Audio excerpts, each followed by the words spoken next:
construísse, liberasse o recurso para construir, né, o espaço lá, que, se não me engano, esse é uma kitnet, né, que nos trouxeram, né, e tinha a ideia também, dentro desse projeto de habitação de interesse social, contratar umas assistentes sociais, o MDS contratasse uma equipe que preparasse o sujeito também para assumir, né? Quando tem aquela preocupação, mas eu vou dar uma casa para ele, mas ele não sabe cozinhar, ele não sabe a questão da luz, como pagar. Não, a ideia também dentro do projeto, que 6 meses antes de quem fosse acessar essa moradia, você preparasse o sujeito. Por exemplo, conseguimos aqui em Curitiba agora, nós estamos criando aqui uma casa para casal, Curitiba não tem, né? A proposta, os meninos já sentaram semana passada agora, primeiro nós sentamos junto com o movimento dos casais, né? Agora sentou os meninos criando os combinados do que eles querem, como é que funciona, e eles colocando os combinados funcionar nessa casa, né? Como é que vai ser. Né? É dessa forma que a população, e agora dia 10 nós temos, e dentro dos projetos aí. Agora, quanto à criança, né? Voltando aí, a mãe e a criança, né? A gente, o movimento, até um tempo, não discutia a criança em situação de rua, né? Mas agora começou a bater na nossa porta, né? E quando bate, você não pode dizer não, né? E a gente está aprendendo agora. A gente entrou dentro do GT do CONANDA, né? Do Conselho Nacional de Criança e Adolescente, né? Para poder contribuir e também poder aprender. Eu tenho aqui, se o Carlos, né, deixar citar, é uma pessoa que foi criada na rua, né? Nos reformatórios, né?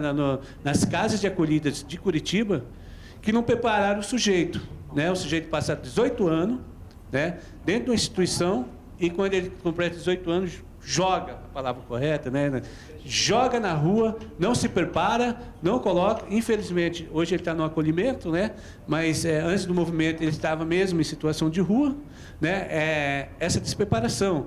Né, e voltando, a mãe, né, e aí eu discordo um pouco com o colega, né, aqui da Defensoria Pública, né, na questão de retirada da criança. Né? Eu acho que se existe uma falha, não é a mãe que é usuária de crack, mas se existe uma falha, a falha aconteceu lá quando ela foi para a rua. Né? Existe uma falha também, quando o gestor na sua cidade não tem uma política de acolhimento para trabalhar com criança e mãe e adolescente. Não tem uma equipe, né, treinada que prepara esse casal, que vai para as ruas para trabalhar com esse casal, ou com essa mãe que está grávida, com essa criança que está grávida. Né, para preparar o nascimento, o enxoval. Né? Se você perguntar hoje, nos municípios hoje, se existe um acolhimento para criança, para mãe e criança que trabalha com crack, né, que é usuário de crack, desculpa, mas eu não lembro disso aqui no Brasil ainda não. Né? É muito mais fácil trabalhar com a política de retirada e aí vender lá para o exterior essa criança, né, ou doar para o casal rico, né, do que, de fato, trabalhar com a política, né, de fato, para as mães. Quando eu falo que as mães, né, as mulheres, são as que mais sofrem na rua, imagina agora retirando a criança da mãe. Né? Isso agora a gente tem um reconhecimento do Ministério da Saúde, que manda uma recomendação agora, né, de não retirar as crianças das mães. Né? E aí, cadastro currículo frente à criminalização. Eu acho que... Acesso ao problema... Eu acho que da habitação eu respondi... Né? Eu acho que a menina sobre a mobilização, né? Você mobilizar um movimento, né? Você criar um movimento da população de rua, em situação de rua, né? Onde que o sujeito, trago o exemplo, quando eu morava aqui em situação de rua em Curitiba, né? Um dia de chuva, eu ia pegar meu papelão e ia dormir lá na 15. Mas lá na 15, naquela rua principal, que alguém deve ter passado por lá, que tem calçadão, né, existe chamado guarda privado, né, que te acorda com cacetete de noite, né, e quando não tem a guarda lá que fala que deve ter um apoio, né, aí dos lojistas comerciantes do centro, que não deixa você pousar também. Né? E aí o que você faz? Eu lembro que eu ia lá no cemitério São Francisco, ficava lá numa cadeira, lá chovendo, passava a noite toda lá tremendo com o cobertor, esperava chegar às 6 horas, 7 horas da manhã, aí parava um pouco de chuva, arrumava um abraço, algum canto que eu ia descansar. Né? Eu não falo nem dormir, porque você não dorme na rua. Né? Ainda mais numa cidade também que nem Curitiba, além da violência de agentes públicos e privados, tem uma sociedade perversa que sai à noite queimando e tacando ácido. né, na cidade de Curitiba.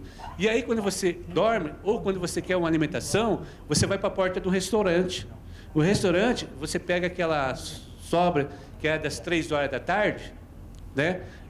Você tem que estar lá 3 horas da tarde também, 3, 4 horas da tarde que fecha ali, que às vezes o pessoal dá aquele resto para a gente lá para comer. Ou você vai ter que trocar, ou você vai ter que disputar com gato e cachorro aquele resto que a gente coloca na lata do lixo.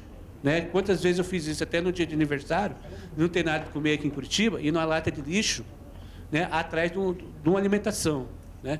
E aí, como é que você mobiliza uma população que, quando ganha um pedaço de bolo e vai na praça e senta, né, para comer esse pedaço de bolo, chega uma guarda municipal, né, alguns agentes públicos, que fala que você não pode comer ali.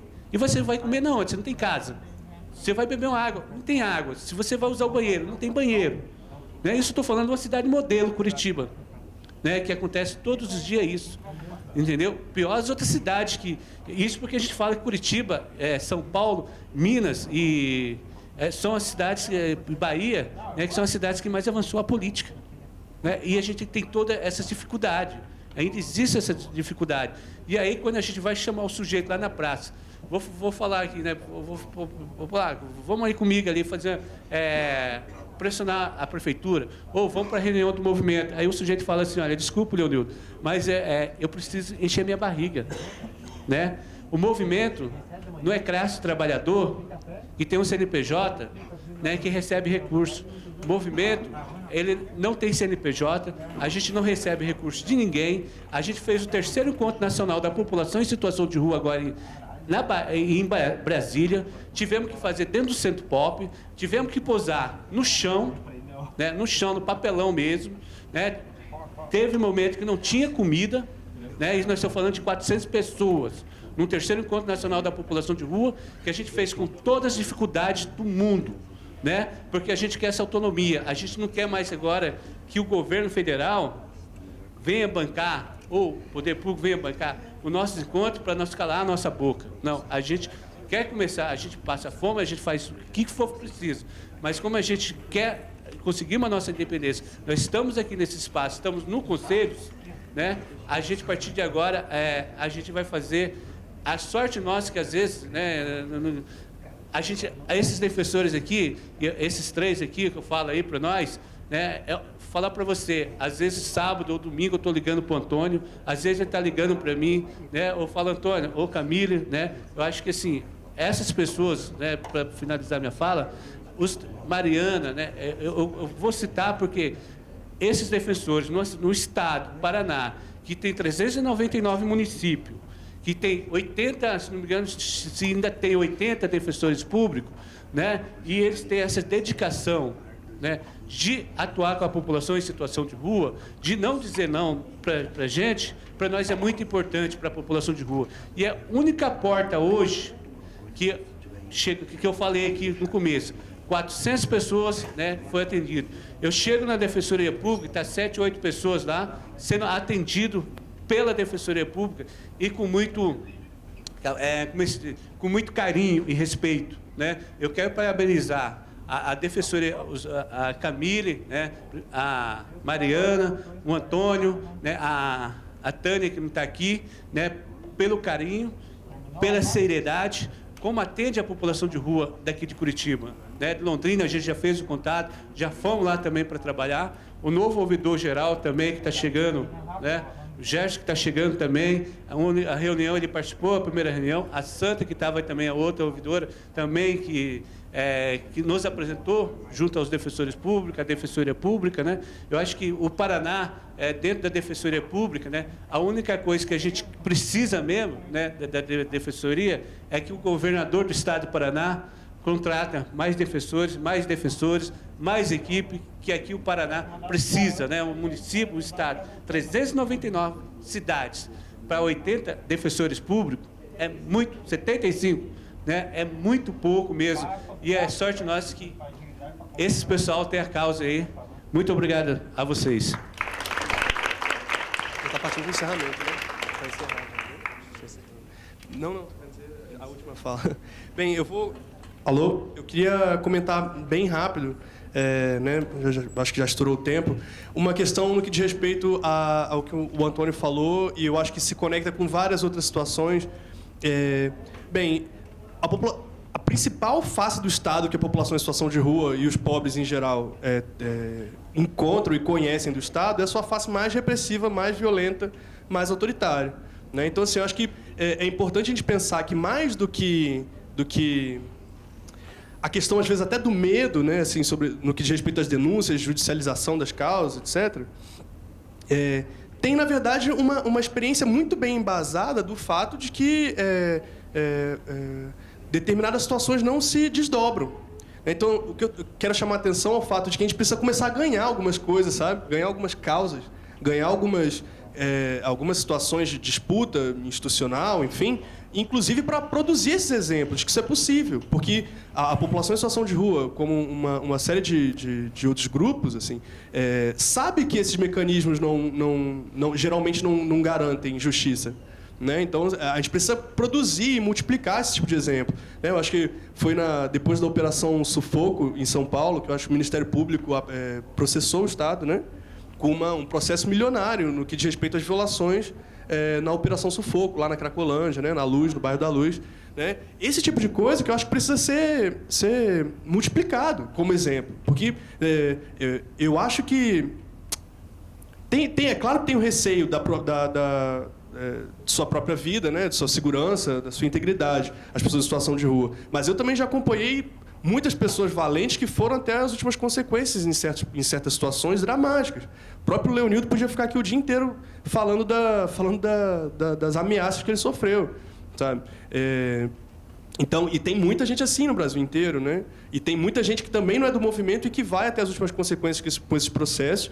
Só que a gente não tem muitos elementos para provar que isso é um caminho interessante, né? Então, acho que a gente tem que multiplicar essa situação. A própria situação mesmo do que diz respeito às mães. Eu acho que mais até do que... Até chegar à questão da criança nascer, já tem um problema muito complicado, que eu conheci, na época do Centro de Defesa, conheci muitas mulheres grávidas na rua que não faziam nenhum cuidado no que diz respeito à própria gravidez. Porque já sabiam que já estava sendo feito pela saúde, no próprio Mãe Curitibana, alguns espaços aqui, e isso não acontece só aqui, classificar a pessoa como mãe de rua. Então já tem essa classificação, a mãe de rua, ela está grávida. Então, assim, às vezes ela tem um processo... Eu presenciei fatos de mulheres grávidas na rua, usuárias de crack, falando assim, olha, eu preciso me cuidar, eu quero ter essa criança, eu quero me cuidar. Mas e aí, como é que faz? Né? Ela não pode fazer um pré-natal, porque já é classificada, já sabe que o filho vai ser retirado. Então, assim, a pessoa tem um estímulo... Ela tem um estímulo pessoal com a gravidez até de querer um cuidado, digamos assim, e tem todo um outro sistema que só age, como você viu, acho que você foi cirúrgica nas suas colocações, assim. Porque é isso, a população de rua conhece, sobretudo, o lado mais autoritário e mais repressor, que só chega para resolver a situação de conflito de forma autoritária e opressora, enfim. Então, assim, agora eu vou chegar para tirar o seu filho, agora eu vou chegar para te ameaçar, agora eu vou chegar para te punir, né? É isso, é lá no final. O cara já vai e comete algum delito e agora aquele é o momento de atuar, a segurança pública que atua, né? É a operação de abordagem social que chega com um sujeito lá de luva, né, com a guarda municipal extremamente truculenta e por aí vai, né? Então, acho que é muito importante que a gente cada vez mais coloque isso, né? Eu acho que o Carlos também comentou uma questão, que é esse trabalho de mídia. Porque eu não sei até se eu consegui ser claro o suficiente na minha fala, mas uma das minhas maiores preocupações é um pouco essas representações, essas fantasmagorias que têm se criado. Porque a gente perde de todos os lados. A gente perde até com os próprios movimentos sociais, que têm uma certa concepção de população em situação de rua, que é extremamente problemática. Por exemplo, a Vilma, outra colocação que a Vilma falou que eu acho que é muito importante. Por exemplo, a população em situação de rua, ela concentra...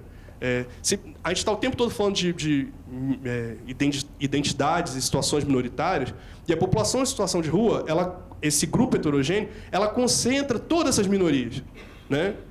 E ela é composta por todas essas minorias. Então, a maioria da população em situação de rua é negra, né? Isso é fato. Muitas vezes tem uma origem de comunidades periféricas, né? Na maioria a grande maioria esmagadora. Tem agora tem crescido cada vez mais a quantidade de mulheres em situação de rua, que antes era predominantemente de homens, e que tem crescido de uma forma vertiginosa a quantidade de mulheres. E também os grupos, os LGBT, né? Transexuais e por aí vai. E aí, não, assim, e as violências são... se esses grupos já são violentados o tempo todo, se o negro já sofre o racismo institucional o tempo todo, quando ele está na rua, é muito pior. Se a mulher tem uma série de situações, na rua é muito pior, está muito mais exposta. Todas as minorias sofrem violações exponenciais quando na rua. E aí, qual que é a questão? Os próprios movimentos sociais que trabalham com essas minorias, né, os próprios movimentos auto-organizados desses grupos, não lidam com a sua minoria, digamos assim, na rua. Então, assim, é muito difícil você ver os movimentos negros debatendo sobre a situação negra na rua. É muito difícil você ver os movimentos LGBT discutindo LGBT na rua, né, e todos os problemas, questão de banheiro, toda essa discussão que é feita de forma ampla na sociedade, tem sido feita de forma ampla e ganhado uma pauta pública, e que quando chega na rua, que é a situação mais vulnerável de todas as minorias em qualquer situação, eu arriscaria pelo menos a dizer isso, eu acredito seriamente nisso, esses debates não chegam. Então, é um debate que tem sido feito, na verdade, de trás para frente. Agora tem uma situação toda muito interessante que eu tenho visto, que são as pessoas do movimento que estão começando a partir da sua identidade negra, a partir da sua identidade LGBT, a partir da sua organização como mulher, se colocando nesses outros espaços. O movimento está sendo o inverso. Não foram esses movimentos que chegaram lá, é o movimento da população em situação de rua que está começando agora a entrar em outros lugares, né? E como auto-organizados, né? E em outras identidades. O pessoal, hoje a gente tem um grupo grande de LGBT dentro do movimento que começa a acessar outras discussões para fora, saindo do movimento, não saindo, né? Mas atuando no movimento e indo para outros espaços. Bem, gostaria novamente de agradecer e dizer que fiquei muito feliz com as contribuições, com todo o debate. Espero que cada vez mais esses debates sejam multiplicados, né? Que essa discussão toda permaneça e que todo mundo saia daqui também para atuar nos seus estados, na sua cidade, inspirados e, enfim, vamos aí.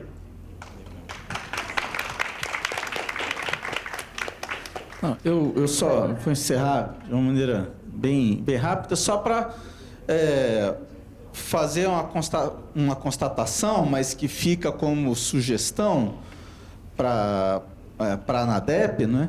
Que esse painel foi muito rico, né? Tem muitas coisas ainda a dizer, foi rico quanto à experiência da defensoria, foi muito rico em função dos problemas, enfim. Realmente a gente teve acho que teve um grande panorama e ainda teria mais coisa a dizer e tal, sobre a situação dos direitos da população em situação de rua.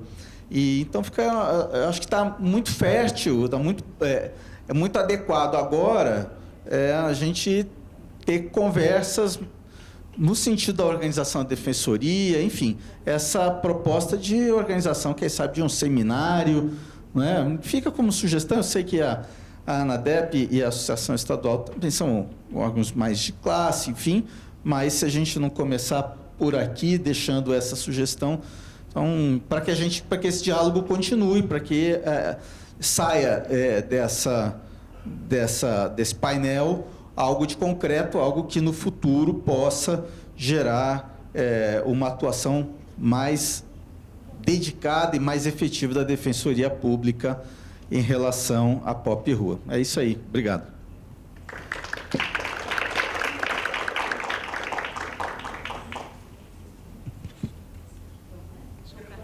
Bom, então vamos declarar encerrada, alguém, né? E até a próxima.